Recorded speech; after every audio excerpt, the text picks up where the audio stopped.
everyone, my name is Tara McLaughlin and I'm a deep learning coach here in the St. James Assiniboine School Division. And today I'm here to share with you a bunch of rich texts to help deepen learning. If you're not sure what deep learning is, I highly recommend you go and watch one of my other videos on deep learning, what does it look like in elementary school, deep learning, what does it look like in middle school, or deep learning, what does it look like in high school, dependent on the context in which you work.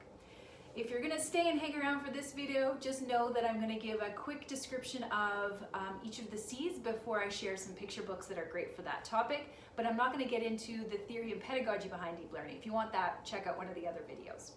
My learning intentions for this video is to share with you some really great titles that will help students think more deeply about the 6 C's of deep learning. One thing I want you to keep in mind is that the 6 C's of deep learning don't live in isolation. So just because I've picked a book to fit under the category of critical thinking doesn't mean you couldn't use it for one of the other C's like citizenship or character or what have you. I've just kind of picked picture books that would fit roughly under that category, but they're usually very versatile and you can use them to teach multiple C's. The other thing I want you to keep in mind is that they're all picture books, and to me picture books are good for kids of all ages. I've used picture books kindergarten to grade 12, and I think that there's value in using picture books at all ages because picture books attack some really in-depth topics and themes in a way that is accessible to all. So I love to use picture books for little kids and for big kids, and I've even pulled them out and used them in adult PD, and everybody loves them. The other thing I want you to know is that some of the book titles I'm sharing with you today have already been shared with your school-based administrators and teachers at the admin retreat that we had in the fall. So there's some titles here that you'll probably see because they're already been floating around your school for a little while, but I've also decided to update it and put in some of my new personal favorites that fit into the various C's. So plan number 1, or learning intention number 1, give you some titles to help deepen our students' understanding of the 6 C's. And number 2, I also want to give you a strategy that I think is really great when you're previewing lots of books as a reader. And I've used this strategy with students before. So basically what I'm going to ask you to do is to pause the video and go and grab a piece of paper and a writing utensil. So I'll hold on a second while you go do that. Okay, I'm assuming you've done that. What I'm going to ask you to do with that piece of paper is to fold it right in half down the middle, hot dog style, for those of you who know the lingo. Hot dog style. And then I'm going to have you give each column a label. So the first column is going to be where you write down the title of the picture book that I'm sharing with you. And in the other column, I'm going to ask you to give the book a 5-star rating. So how interesting do you think it was based on your tastes as a reader? Because as I said, picture books are for everybody. So there might be some picture books in here that you want to go and grab online or from McNally. I know they do curbside drop-off, or even take a look at through the public library. You can do, you can digitally borrow picture books through the Winnipeg Public Library through the Libby app. So just to recap, I'm going to give you a title. I'm going to talk a little bit about which C it fits underneath, and what I'm going to ask you to do is just write down the title of the book here and then give it a rating. How interesting was it to you as a reader? And this is a great strategy that I like to use in the classroom whenever I'm introducing a whole bunch of books through a book talk. So that's your job. I'm going to dive right into the picture books. So the first category, or the first C that I'm going to talk about, is character. I have my notes over here on the laptop, so you'll have to excuse me. I'm just going to bounce back and forth a little bit. So character, in terms of deep learning language, refers to the qualities essential for an individual to be effective in a complex world. That sounds like a mouthful. So basically what that means is often books around character talk about things like grit, tenacity, perseverance, resilience, reliability, honesty, and to be honest, this is probably the most popularly requested topic for deep learning. There are so many conversations in our division happening right now around character. How to make our kids gritty learners, learners that don't mind getting into the learning pit and sort of making mistakes and trying new things. So these picture books have a lot to do with grit, tenacity, perseverance, or even that idea of being resilient. So the first one I'm going to share with you is an adorable picture book called Still Stuck.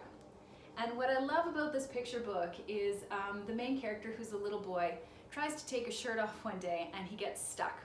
And he imagines the rest of his life as if he were stuck in this kind of situation. So all of the things that he might do as an adult, including becoming president or prime minister, currently stuck. And so what I love about this book is that it sort of teaches us that when we get stuck, we can have a fixed mindset.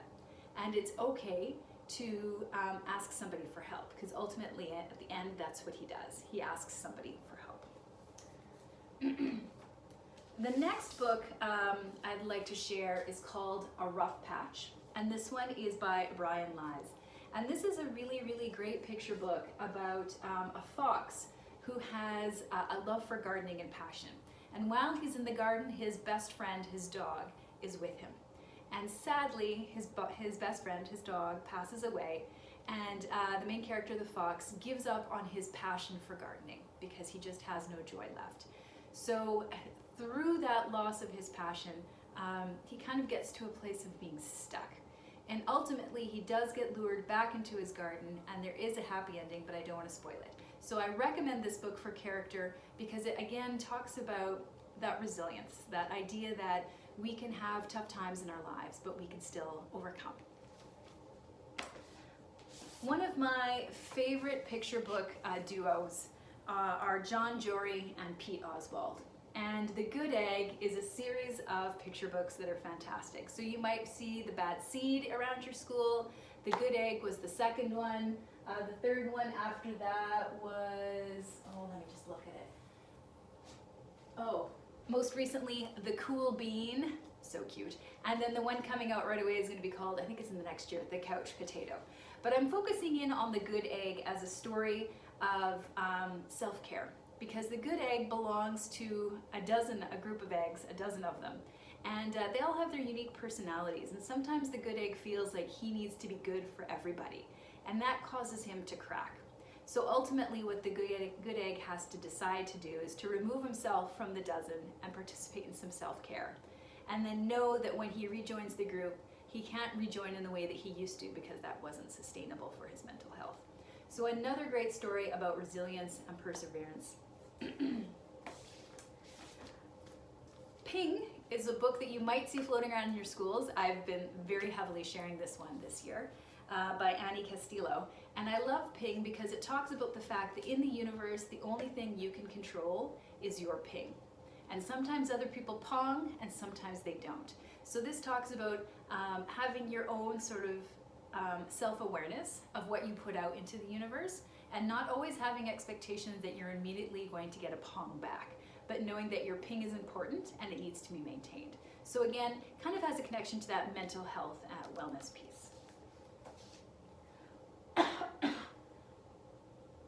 The next category I'm going to talk about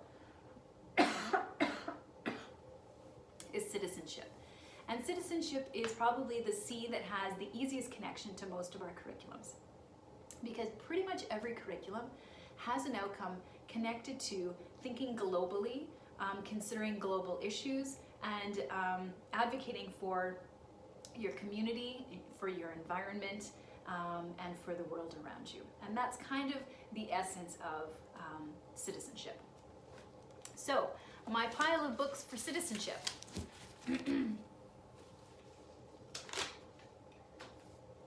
Again, a new favorite.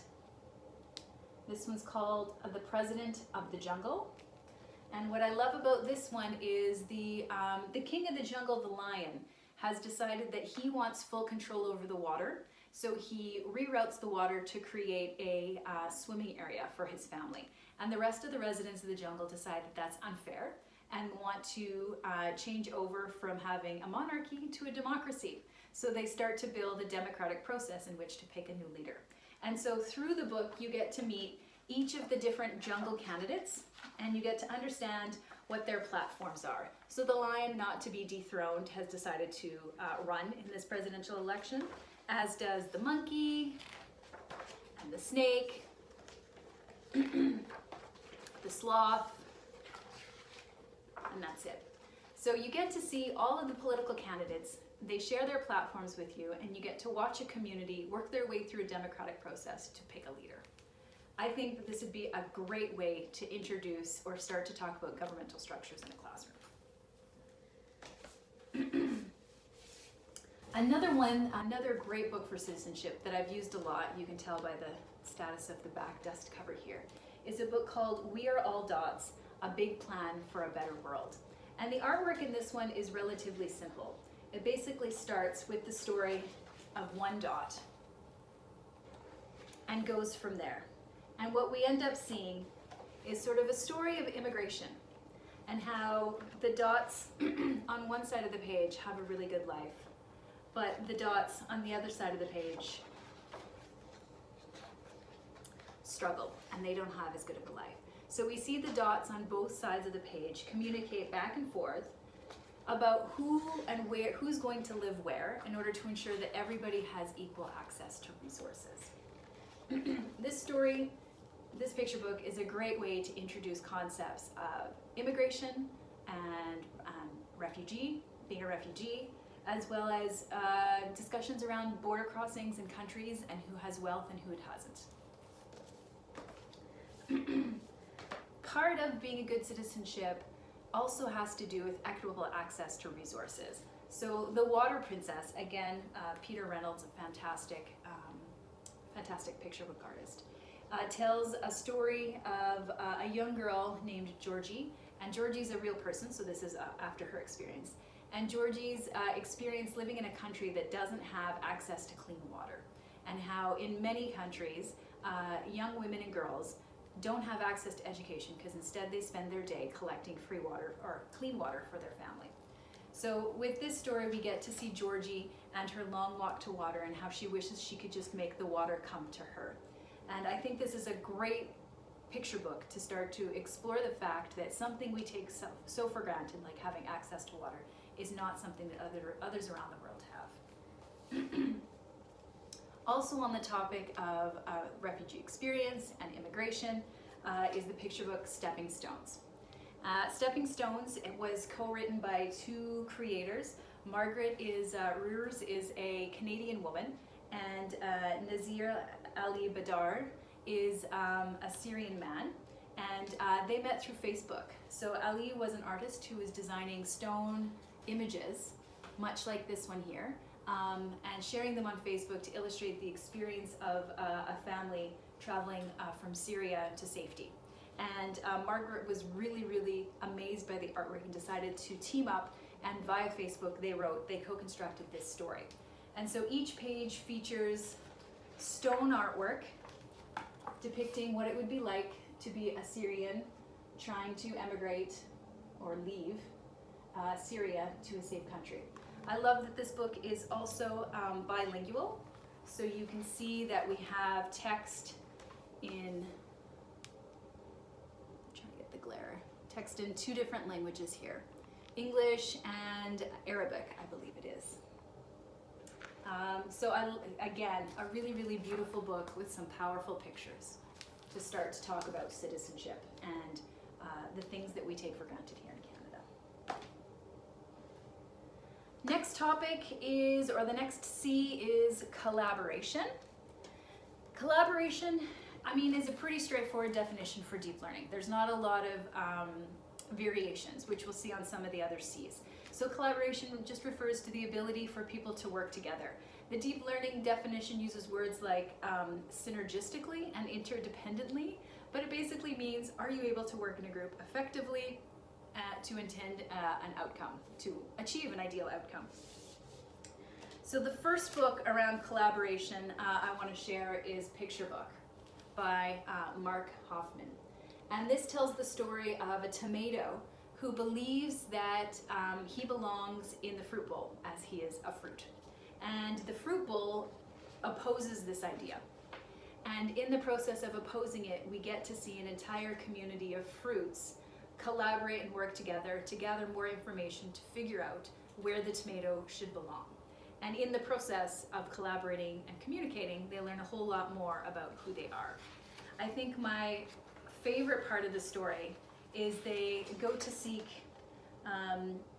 one person who they know will find the answers, and it's old man Raisin, who lives underneath the fridge, who I imagine to be a very like Yoda-like character who helps infuse some wisdom in their collaborative search to figure out where the tomato should go. Another story about collaboration and working together is Brick. Brick was just a baby brick and loved to look around and see all the different ways that bricks were being used in her community, but could never really figure out where she belongs. So as she wanders through her community and through history, she sees beautiful buildings that are constructed of brick, but she knows that that is not her place.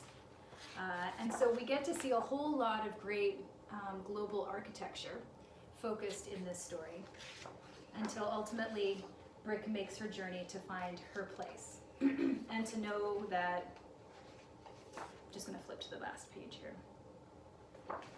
For not only do great things begin with small bricks, but great journeys do too.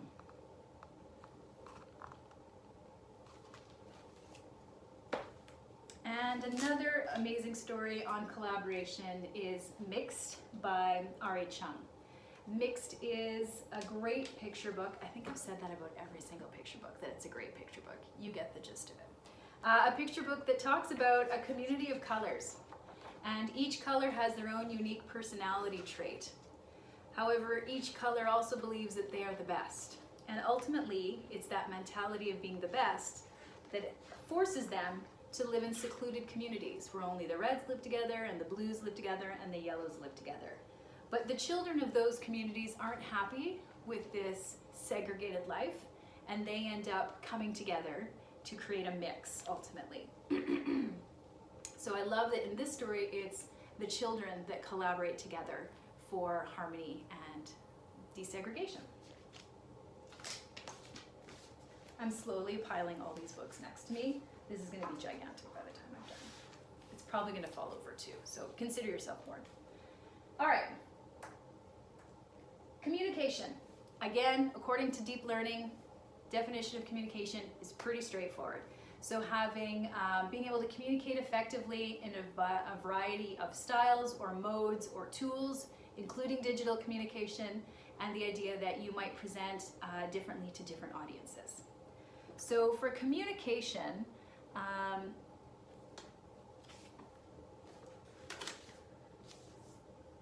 sometimes I have stories in communication about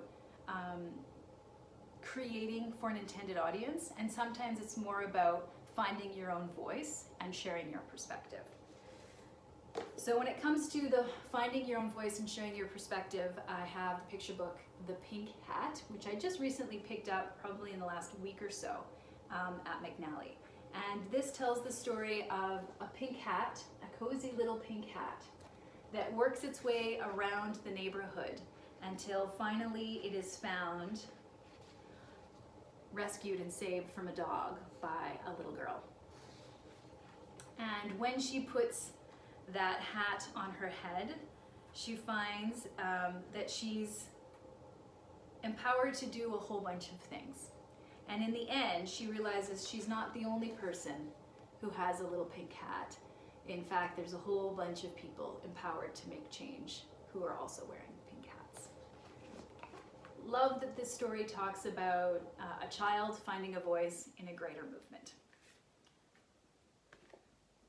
Also on the topic of communication, our friend Peter H. Reynolds again, Say Something. I did this one for a read aloud at Lakewood School last year when I came as super reader. And it's a very interactive book because ultimately what you can do is encourage the audience to repeat back to you, say something. So basically through this book, Say Something, the author Peter H. Reynolds is encouraging children to use their passion to share their message. And that all of your passions are ways that you can share your voice and to say something in a situation. So if you're seeing somebody hurt, you should say something. If you see something beautiful, you should say something. If you have a brilliant idea, you should say something. And to keep saying it, because you'd be surprised to find that the whole world is listening. Very much like the pink hat, empowering children to have a voice.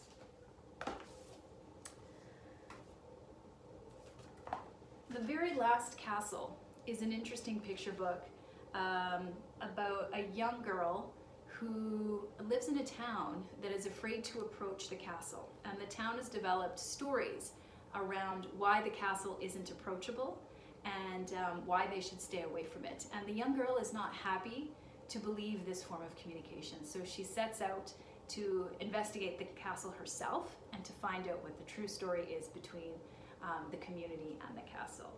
Again, totally fits in with these two books around children finding a voice and advocating for truth with that voice. And the very, very last one for communication is a beautiful picture book called Leaf. Let me show you some of the artwork in here. It's really quite amazing. This one is sort of a borderline environmental story because it talks of, and you can see it here, a polar bear who drifts to another land where polar bears don't usually exist or live, and creates a little bit of havoc in that space. And so all of the other forest creatures get together to discuss the disruption that this polar bear has had on their community and all of the different ways they can try to get rid of the polar bear, until ultimately is the crows that say, well, can we just talk to the polar bear and find out what the polar bear's story is? We're making a whole lot of assumptions around him. And that's what the crows do. They actually do finally sit down and communicate with the polar bear to find out what's happened. And that provides a whole lot of clarity to this particular community. So, communication for resolution. Next category is creativity. Creativity is one of those C's in deep learning that doesn't follow your traditional definition. So a lot of times we think of creativity as an artistic act, right? You can draw, you can create, you can dance, you can sing. That's not really the way deep learning views creativity. Granted, creativity is all throughout deep learning in that artistic sense, but the way deep learning thinks of it is more of an outside of the box thinking. So they say critical thinking is having an entrepreneurial eye for economic and social opportunities, asking the right questions to generate novel ideas, and demonstrating leadership to pursue ideas into practice. So it's really that entrepreneurial eye, that idea to ask questions, zoom in on an issue, think about the issue in multiple ways, potentially find solutions for it, and then carry forth those solutions to an intended audience.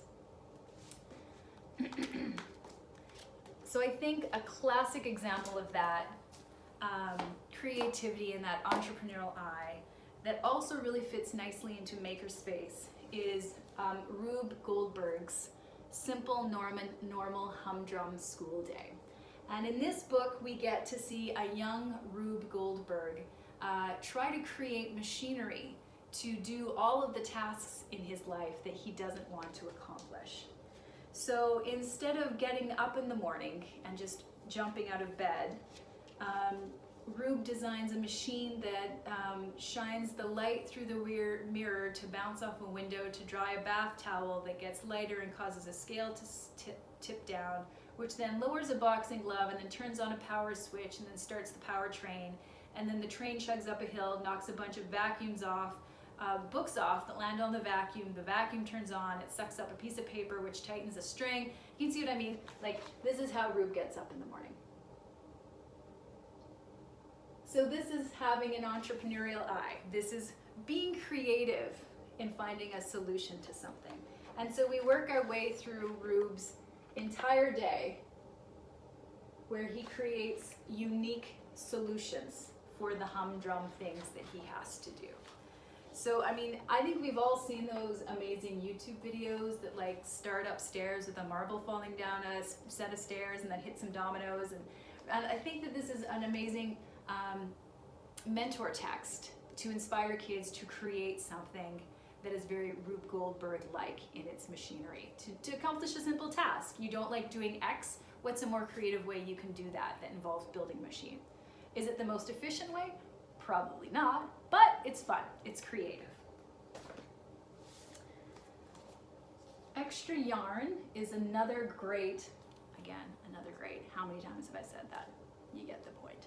is a picture book that talks about creativity on both ways. So it does talk about the idea that you can use yarn to make all sorts of things, but the character in this book uses yarn for social justice, and so uses it a way to sort of solve a lot of community issues that she happens to be having in her community. Everywhere from making sweaters for people who are cold to leaving messages around her community.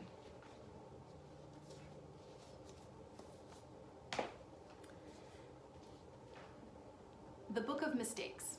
I love the Book of Mistakes for creativity because, again, it starts in our traditional definition of creativity, which happens to do with drawing.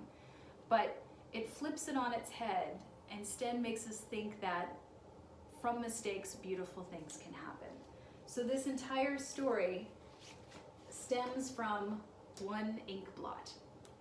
And as you work your way through, my battery died there, hold on. As you work your way through the story, that ink blot becomes something different and bigger, and the story changes and grows. So you go from an ink blot on a page that becomes a girl on roller skates and zooms out to an image like this. Every time I read this book to kids, they have a verbal reaction to the zoom out to the next part of the dot. And it's very almost like matrixy in the sense that they're like, what's that? Is that, what? Oh. And they're always really sort of confused but intrigued by what the story is saying. So I love that this encourages us to look at our mistakes as opportunities for possibility. Last category is critical thinking. Critical thinking is a category or one of the 6 C's that initially we had a lot of conversation about. I think it was the C that we were drawn to first because a lot of our report cards have buckets or spaces to put a critical thinking mark. And we struggled with how to assess critical thinking in a way that was meaningful. And for many of us, I think the tipping point into like the light bulb moment, the aha moment, was the realization. My cat just scampered in here, so things might get a little crazy. We'll see. The realization that critical thinking doesn't exist in isolation. So when we try to understand how our students are critical thinking, we're going to see it through all the other mediums of reading, writing, speaking, listening, viewing, and representing. So critical thinking doesn't exist in isolation. It piggybacks on all of those skills so we can actually see it or hear it. So the critical thinking books that I'm going to share with you are designed to get kids talking about the things that they're seeing. And so we want kids to see patterns, to make connections, to apply it to a real world context. That's all part of critical thinking. So when I show you the critical thinking books, that's what they're designed to do. They're designed to start a conversation, to talk through a process, to make a connection to a real life experience, or to have maybe even have a little bit of struggle that we work through together as a group through our critical thinking aloud.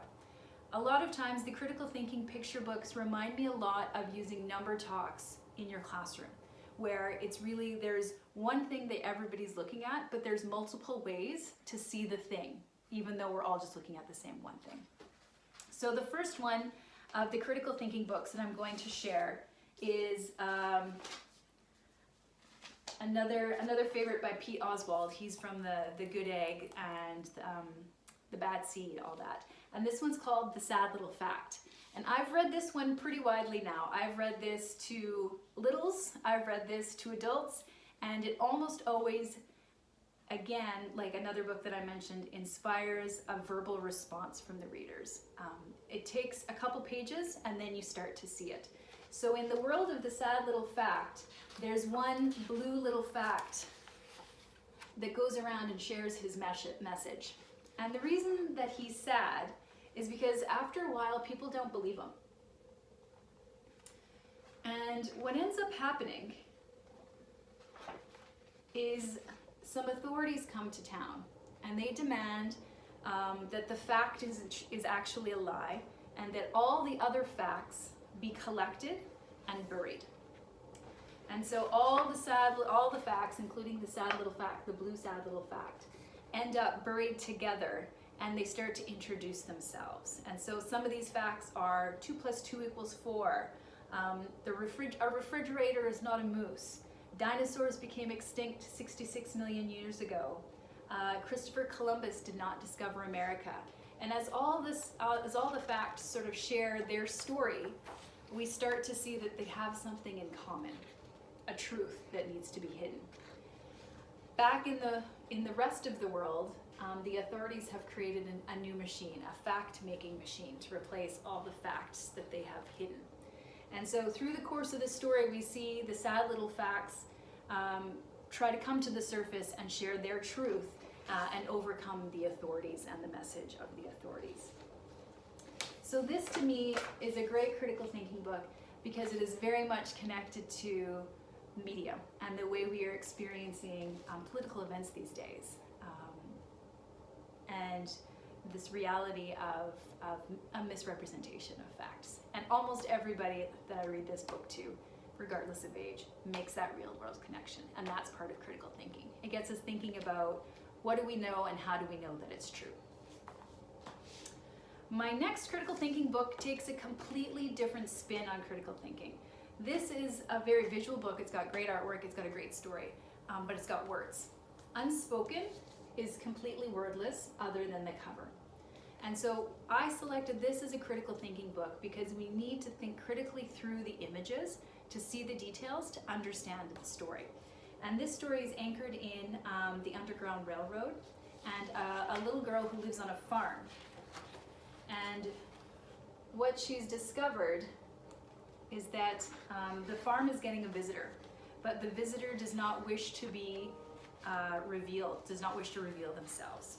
And so the little girl needs to sort of figure out who the visitor is and whether or not she should turn the visitor in to the soldiers that keep visiting her house. And so when you look at a page like this, it seems pretty simple, but as students talk their way through what they're seeing, they see the little details like the eyeball in the cornfield. So this is a really great critical thinking book because we need to talk through what we're seeing in the story because the words don't exist there for us to read out loud. So we have that part of critical thinking, but we also have the critical thinking in terms of connecting this to history and real life events that have happened. I've read this aloud quite a few times, and the first time I read it out loud was to a middle years class. It took us 45 minutes because they were so enthralled with what was happening on every page. Everybody wanted to see everything and wanted to talk about everything. My last critical thinking book is a newer book that I picked up at McNally Robinson again. And this is completely different critical thinking even than those other two. And this is the Sleuth and Solve mystery, mind-twisting mystery book. So the Sleuth and Solve is full of one-page mysteries for you to solve. Each mystery has a scale, so 1 star being easy, 6 stars being very difficult, and it also gives you points. In addition to that, it tells you what kind of critical thinking you're going to have to do. So sometimes it's imagination, sometimes it's logic. Hi everyone, I'm back. Somehow I ran out of memory space on my iPhone because I've been talking about books for so long. So I'm going to make this quick. Just to wrap up, when we left off and I ran out of memory space, we were talking about Sleuth and Solve as a great critical thinking book that gives you a mystery on each page to solve. And once you've read through the clues, if you go to the bottom of the book and flip this flap down, it gives you the answer to your mystery. So I love this as a critical thinking book because it definitely makes you look more closely at the clues and put the pieces together to solve the mystery. So that was my last book review. That was my last recommendation for picture books, rich text to support deep learning around the 6 C's.